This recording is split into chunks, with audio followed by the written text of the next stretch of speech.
Emily's joining us now for the press review. News of that tentative Black Sea ceasefire deal reached in Saudi Arabia. What are the international papers saying, Emily?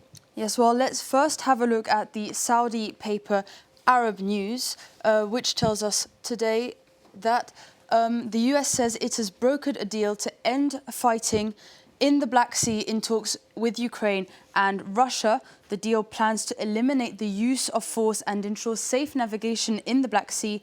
Now, this article says that although many details remain unresolved, the ceasefire could present a path to the deal could present a path to a wider ceasefire. Now, let's have a look at the Ukrainian press. The Kyiv Independent today says that the deal is not what Ukraine needs and says that the ceasefire favours Russia more than it does Ukraine. It says the deal misses out on crucial securities that the country needs, including the protection of their port infrastructure. Taking a look at the other side, this Russian paper, Vedomosti, says that what Russia wants is to access international markets for their agricultural products and their fertilizers. It says that for that to happen, they need access to ports and payment systems, which would mean that the US would have to put pressure on Europe. So let's have a look at what the European press is saying. This Belgian paper, Le Soir, says that Russia wants to renew a deal that it killed in the first place, referring, of course, to the Black Sea grain deal that Russia pulled out of in July 2023. In the UK, The Guardian has this quite evocative analysis piece with this title saying, Ukraine ceasefire deal looks more like a wish list tied with a US bow. It takes a look at the fine print of the deal, highlighting that the Kremlin said it would only implement the Black Sea ceasefire once the US significantly rolled back some of its sanctions. It concludes by saying, Stuart, that a deal that does not work for both sides will collapse sooner or later. Going to stay with the European press now. A lot of coverage, though, of this US signal group chat leaks. We told you all about it, of course, yesterday. What's the European press saying about this one? Yes, well, of course, the group chat leak not only revealed military details of the Yemen strikes, it also showed J.D. Vance's disdain for Europe. The Daily Star, the British tabloid here, has this quite interesting front page saying, is this the most dangerous man in the world? And the subheading highlights the urgency of their question, saying J.D. Vance could be president at any moment. Well, this outrage is also shared in Germany. Let's have a look at this German paper, Focus. They say the article, they discuss in their article a real hatred of Europe and accuses the Trump administration of using mafia-worthy tactics. It also touches on the differences in policy between Vance and Trump, saying that Vance has once again proved himself much more aggressive towards Europe than his boss.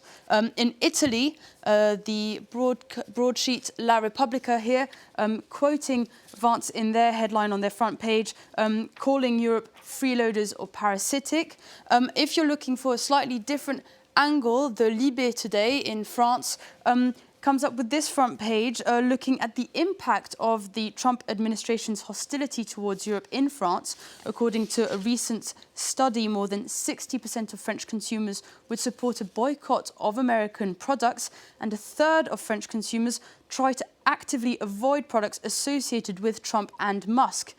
Cartoonists were also up in pens, as it were. This cartoon here in the Times, not particularly flattering to either US Defense Secretary Pete Hegseth or J.D. Vance here, getting a tattoo of what he thinks of his critics and probably what his critics think of him. In the Telegraph, there was this cartoon, obviously referring to J.D. Vance's 2016 book, The Hillbilly Elegy, and the Trump administration's attitude to diplomacy. To Gaza now. Unusual protests there. What can you tell us? Well, Palestinians have been taking to the streets for one of the largest anti-Hamas protests since October 2023. This story here in the New York Times described the protests in the street of Beit Lahia in northern Gaza. It says there were neutral signs against the war in general, but there were also chants asking for Hamas to get out and calling them terrorists. It goes on to say that anger has resurfaced since Israel abandoned the 2-month ceasefire deal and started bombing Gaza again. The protest also comes a few days after Hamas health officials officials said that the death toll in Gaza had surpassed 50,000 people. The BBC in this article provides some additional details. It says that masked Hamas militants reportedly tried to disperse the protesters, hurting several people in the process. It adds that open criticism of Hamas has grown in Gaza since the war began, but it's hard to tell how much support the group has changed since the start of the conflict. Just time to talk about otters, famous for being adorable. They seem to be causing trouble in Wisconsin, though. Yes, we all know them for being really, really cute, but I recommend you have a look at this video. 2 otters have broken out of a jail and the manhunt, or the otter hunt, is now on. The videos are absolutely adorable. I also have one photo for you here of the little otter making its trail through the snow. I hope that it will end better for him than it ended for Bonnie and Clyde. Yes, exactly. In that snow there, he needs to get a little bit otter on otter, doesn't he? Otherwise he'll get chilly paws. Thank you very much, Emily. Emily with the press review on France 24.